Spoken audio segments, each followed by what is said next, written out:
You're in the hospital, so you weren't using it anyway. I need a place to live. My sister Wendy said this without a trace of guilt. In her hand was a half-eaten delivery pizza, and her greasy fingers grazed the armrest of my pristine white Italian leather sofa. I leaned heavily on my crutches, staring at her in disbelief. When I had forced my way through the discharge procedure and dragged my bandaged body back to the apartment, what awaited me wasn't tears of reunion or a warm bowl of soup. It was my sister, occupying my space as if it were hers, and a scene of utter chaos. My living room, my workspace, and my sanctuary was desecrated. The indirect lighting I had meticulously arranged for filming purposes had been casually moved, and Wendy's underwear was hanging above it. On the marble coffee table sat a can of soda with no coaster underneath and a pile of cigarette butts. Wendy, do you even realize what you're saying? My voice trembled with anger.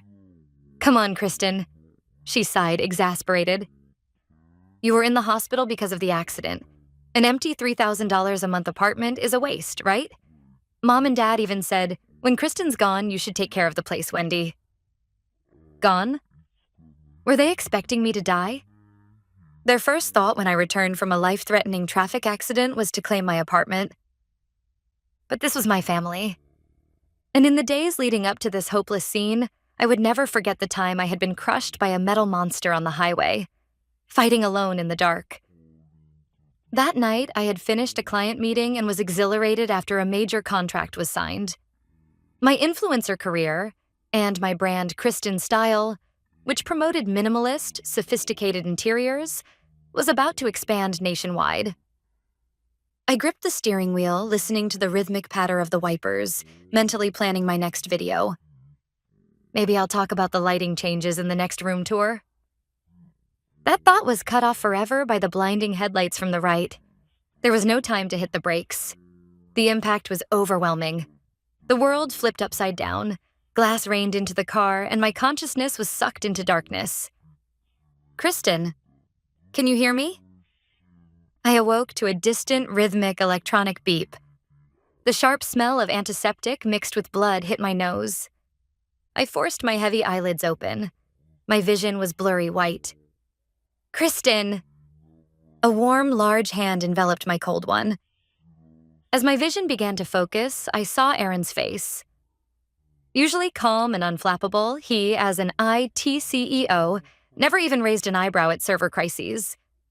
But then his hair was disheveled. There were dark circles under his eyes, and he looked utterly exhausted. Aaron? Thank God. Thank God. He pressed my hand to his forehead, whispering in a trembling voice. You were unconscious for 2 whole days. 2 days? I struggled to comprehend the situation with my foggy mind. Just then, the door clicked open, and an older man in a white coat entered. It was Dr. Brown, my attending physician. Ms. Hansen, you're awake. It was a very serious accident, but you're incredibly lucky. After checking my condition, he adjusted his glasses awkwardly and hesitated to say, Ms. Hansen, actually, right after you were brought in, we verified your identity and contacted your family multiple times. My family?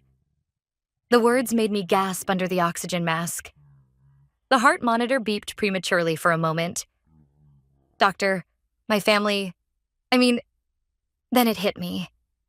I had completely cut ties with my family a year ago, blocked their calls, and changed my address. As I was starting to succeed as an influencer, they constantly demanded money, saying things like, pay the car loan or cover Dad's debt. But I had forgotten to update my emergency contact. The old information remained. Father, Richard Hansen. Because of my oversight, the doctors had followed the protocol and called the first contact listed. Guilt gripped my chest, as though I had summoned the ghosts of my past with my own hands. Did they come? When I asked, Dr. Brown shook his head with a pained expression. Our staff called 12 times in total. We left messages explaining, your daughter is in critical condition. But he paused, as if choosing his words carefully. There was one time we managed to reach your mother. She said, I'm busy right now. I have to comfort Wendy because she's heartbroken. I can't deal with this. Kristen is probably exaggerating anyway. I had no words. While I lay in the ICU, hooked up to machines, my mother chose to prioritize my sister's heartbreak over my life. Even though I'd cut ties with them, the cruel hierarchy had never changed. Wendy had always been treated like a fragile princess, sensitive and easily hurt, while I had been the strong, low-maintenance child, left to fend for myself. But I never imagined it would go this far. Even as I hovered near death, I was still the afterthought.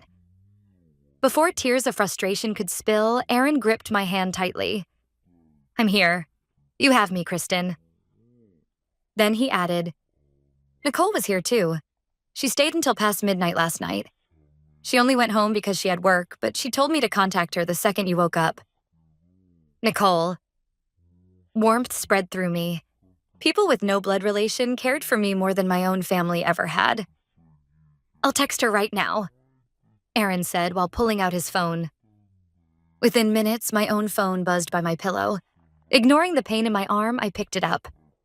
A new message from Nicole flashed on the screen. Expecting encouragement, I opened it, only for my eyes to widen in disbelief. "Kristen, read this as soon as you wake up. It's an emergency. Your sister used a spare key to get into your apartment and moved in." Something inside me collapsed with an audible crack. "She moved in? And a spare key? How?" "Kristen? What's wrong?" Seeing my expression drain, Aaron leaned closer. My hands shaking, I showed him the screen. Nicole had sent a follow-up message and a short video.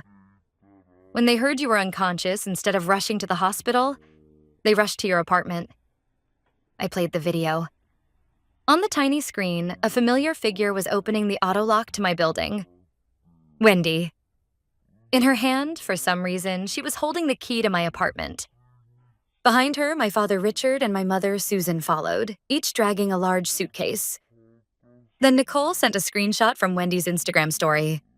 There she was, standing in my painstakingly curated white-themed living room, wearing my expensive silk robe, raising a wine glass.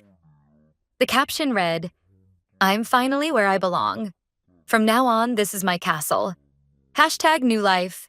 #influencer life." My mind went blank. While doctors were calling to say I was fighting for my life, they were planning how to seize my home. "They really thought you were going to die," Aaron said in a low voice. "Yes, they moved their luggage in because they assumed I wouldn't be coming back." A cold, heavy fury rose from the pit of my stomach. So strong it erased even the pain in my ribs. My fists clenched on the bedsheet. I had forgiven them over and over simply because they were family. But this was the last time. At that moment, the convenient daughter Kristen, who nearly died in an accident, had truly died that night. What came out of my mouth was a voice so icy even I didn't recognize it. I will never forgive them. A week later, when I was discharged with the doctor's permission, the person waiting for me was my sister, glowering at me while grabbing a greasy slice of pizza. "How did you find this place? And this key? How did you get it?" When I confronted her, Wendy smirked triumphantly and tossed her pizza crust onto the table. "The doctor told us the address. They called nonstop when you were dying, remember? And the key?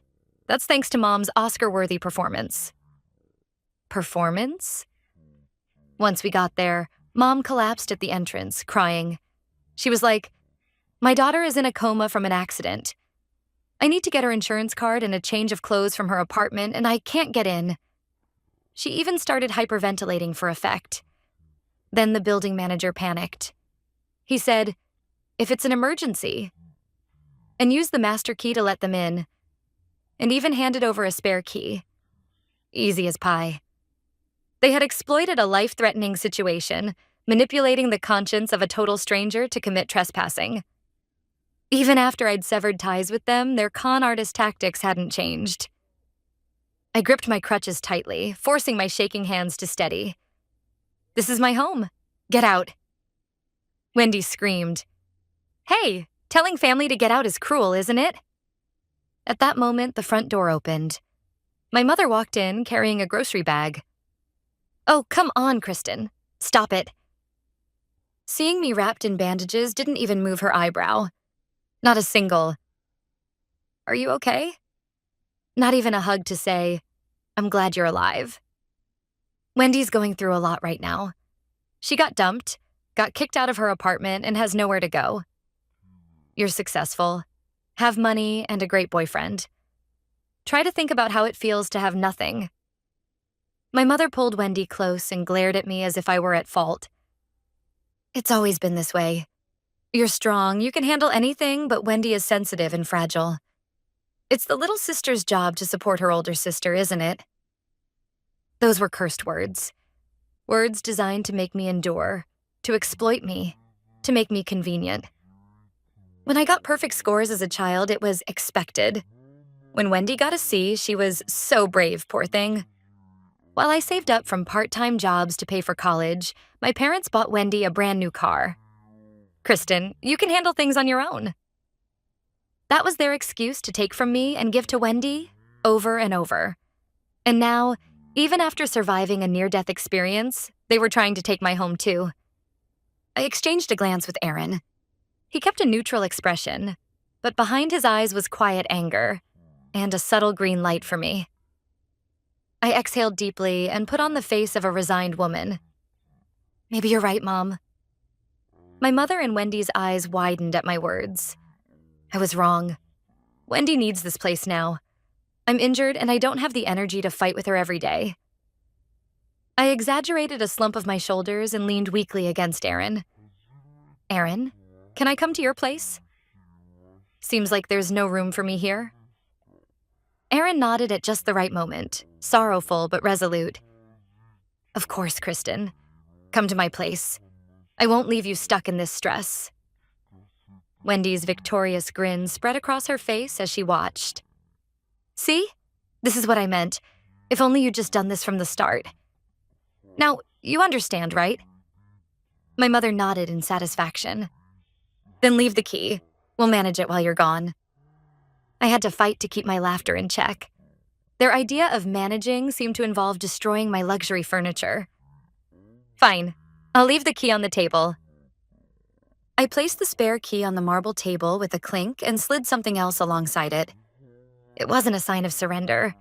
It was an invitation to hell. I turned my back and let Aaron support me as we left the apartment. From behind me came Wendy's joyous voice. "Yes. Mom, can we open this wine? The expensive one." Followed by the pop of a cork. As the elevator doors closed and the numbers started dropping, the mask of the tragic heroine fell from my face. In its place, the ice-cold, merciless smile of a calculating avenger. Once in Aaron's car, I opened my laptop in the passenger seat. "Are you sure? This is a pretty bold move," he asked, gripping the wheel. "Yes, they need a lesson in reality. Parasites who live off other people's money need to feel the chill when their host is gone." I clicked the mouse and began executing each step. First, electricity. My apartment was all electric with a state-of-the-art smart home system. Lighting, air conditioning, hot water, everything ran on electricity. Security systems, too. I logged into the utility provider's portal and chose immediate service termination. Not just a temporary pause, but a near cancellation. Early termination fees? Worth it. I clicked cancel. Next, water. And then the gas. All right, done. The moment I hit the enter key, I also canceled every automatic rent withdrawal from my account. I had already explained the situation to the landlord through Nicole while I was in the hospital. When I told him, "I'm leaving the apartment temporarily because of family trouble, but my family might occupy it illegally," he was sympathetic and even advised me, "If the rent stops being paid, it becomes legally easier for me to issue an eviction notice." When I finally finished cutting off every utility, I let out a long exhale. It wasn't guilt. It was relief. Relief from finally setting down the heavy burden of family that I had carried for so many years. "You did great, Kristen." Aaron placed his hand over mine. "How about I grill the best steak tonight at my place? To celebrate your discharge and the start of your new life." Yes. That sounds wonderful. Let's open some red wine too. The really good one. I wondered what would happen in my apartment from then on. Just imagining it made the steak taste even better. A few days later, while I was drinking coffee on Aaron's terrace, my phone buzzed. It was Wendy. Hey, the electricity won't turn on. What's going on? Fix it right now. I set my cup down and looked at the notification. I didn't open it. Aaron glanced at me with concern. You okay? Perfectly. I feel great. I smiled. The show is just getting started. From then on, the notifications kept coming every few hours. There's no hot water, so I can't shower. I'm sweaty and disgusting. All the ice cream in the freezer melted. This is your fault. Hey, don't ignore me. How can you let your sister suffer like this? Each time her screams reached me as text, my heart only grew colder. And the next day at noon, things escalated even further. Apparently frustrated that I wouldn't respond at all, this time my father began calling. Every 10 minutes. Relentlessly. I put my phone on the table and stared at the incoming call. The screen displayed Dad. There was a time when seeing that word made my stomach twist. He's going to ask for money again. But not then. This call was proof that they were cornered. Proof that my plan was working. You're not going to answer? Aaron asked. No, I'll let it simmer longer until it's time. I stabbed a fork into my salad. They will be even more desperate, more panicked, until they expose their true nature completely. Then I can finish them off legally, with no loose ends. My prediction was right. That evening, my father finally left a voicemail. A decisive piece of evidence. A message so deranged it was enough to sever any remaining sense of family. For the next 2 days, my phone rang so constantly it became physically warm. My peaceful recovery at Aaron's house contrasted sharply with the digital storm swirling around me. My notification center was overflowing with insults and begging from my family. And on the morning of the 3rd day, Aaron approached me with a stiff expression, holding his tablet. Kristen, you need to see this. Your father sent a long email. An email? Since I wasn't answering the phone, my father had sent a message for me to the official contact address of the company Aaron runs. The persistence sent a chill down my spine, though I had expected it. The subject line read, Urgent, about the apartment. When I opened and read the message, I nearly dropped my coffee cup. To Kristen, since you wouldn't answer the phone, I had to find Aaron's business card that you left in your room. Now, about the apartment. All utilities have been shut off, and Wendy is living in unsanitary and dangerous conditions. This is your failure in managing the situation, but as your family, we'll overlook it. So here's my proposal. Transfer the apartment's lease to Wendy's name. That way we can sign new contracts with the electric and water companies as the new tenants. You're staying at Aaron's place now, so you don't need that apartment anymore, right? Wendy needs a place to live. Sisters should help each other. Sign the attached documents and send them back as a PDF by the end of today. If you don't sign, I'm considering signing on your behalf and proceeding with the paperwork myself. It's an emergency. Legal technicalities can wait. You're not planning to abandon your family, are you? The moment I finished reading, my anger burned past the point of heat and into something dry and hollow, almost laughter. They had interpreted my shutting off the utilities as my negligence and were using it as an excuse to take the apartment itself. And that line, signing on your behalf. In other words, they intended to forge my signature to steal my apartment. I'm calling my lawyer. My voice held no hesitation. That's enough.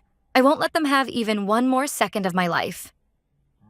Aaron immediately contacted his corporate attorney. The lawyer's voice on speaker was calm, sharp, and decisive. Ms. Hansen, I've reviewed the email. This falls under attempted coercion and preparation for document forgery.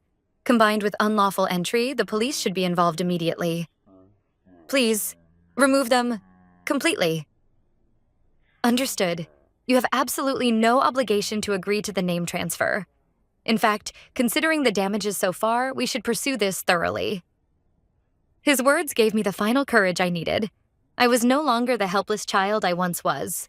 No longer the convenient daughter who cried quietly and endured. I was a woman strong enough to defend her own home and her dignity. Aaron, get the car. We'll stop by the police station, then go to the apartment. By the time I filed a report at the police station and arrived at my place with 2 officers in tow, the sun was already high. Inside the elevator, my heart pounded, but strangely, there was no fear, only determination to end this. Here. Guided by the officers, I stood in front of my door. From inside, I could hear arguing voices. I told you, we shouldn't have waited for her signature. Mom, you should have just written it yourself.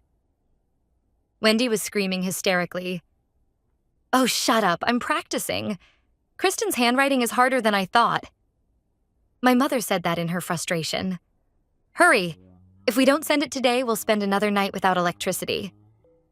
My father was frantic. They were actively committing a crime at that very moment. I exchanged glances with the lawyer and the officers, then unlocked the door with the spare key reissued by the management company. Click. The moment the door opened, a foul stench assaulted my nose. Rotting garbage, body odor, and cheap perfume blending into a nauseating cloud. That's enough. My voice echoed through the room. In the dim, filthy living room, my entire family froze. On the table lay the lease transfer documents, with my mother holding a pen. Scattered beside her were my old letters and documents, samples they were using to practice forging my handwriting. Kristen! My mother dropped the pen, her voice cracking. Why are you... Wendy was speechless. Police, everyone, hands where we can see them. Don't move. The officers stormed in behind me, shouting. My father crumpled onto the sofa in shock. What is this? The police? What you are doing is attempted forgery of a private document and unlawful occupation. The lawyer stated coldly. No, we're family. She let us stay. My father protested, face flushed. That's right. Kristen, say something. You let your sister stay because she had nowhere else to go. My mother cried, reaching for me. But Aaron stepped in front of me, blocking her. I did not let you stay. I said that clearly, from behind Aaron's back. I told you to get out. You ignored me, destroyed my belongings, and now tried to steal my property by forging my name. You are not my family anymore. You're just thieves. My father stammered, desperate. Thieves? What are you saying? You left documents saying you'd give it to us. My mother shrieked as well. Yes, I was just being kind and trying to sign the documents you forgot. The moment I heard that, a cold smile spread across my face. The documents they were talking about? That was part of my plan. It was to drive them into committing a crime. It wasn't just about kicking them out. I needed to ensure, legally, that they would never be able to interfere in my life again. Not just simple trespassing. These were major crimes. Forgery of a private document and attempted fraud. That was why, on the day I left the apartment, I had Nicole create a fake document titled Apartment Lease Transfer Agreement and left it behind, deliberately. Yes, I left it on purpose. What? Wendy froze in her tracks. I knew you'd bite. That's why I left the fake apartment lease transfer agreement on the table, as poisoned bait to lure you into committing a serious crime of document forgery. Fake? Document? My father's face went pale. And cutting off the electricity and water? Calculated too. When you panicked, you lost your ability to think clearly. You rushed to complete the documents without checking with me. That's the moment I was waiting for. They finally realized it. For the past few days, they had been dancing on the palm of my hand. I've been set up. Wendy collapsed to the floor. You weren't set up. Your own greed trapped you. I signaled to the lawyer. He stepped forward and thrust a legal document at my father. In addition to the on-the-spot charges, a restraining order against Ms. Hansen has already been filed with the court. You are all forbidden from approaching Ms. Hansen or contacting her by any means. Violation will result in immediate incarceration. Restraining? Against her parents? My mother screamed in tears, but her voice no longer reached anyone. Take them away. At my signal, the officers handcuffed them. "Wait, you'll understand if you just listen," my father shouted, struggling against the police. "No, let go," Wendy thrashed.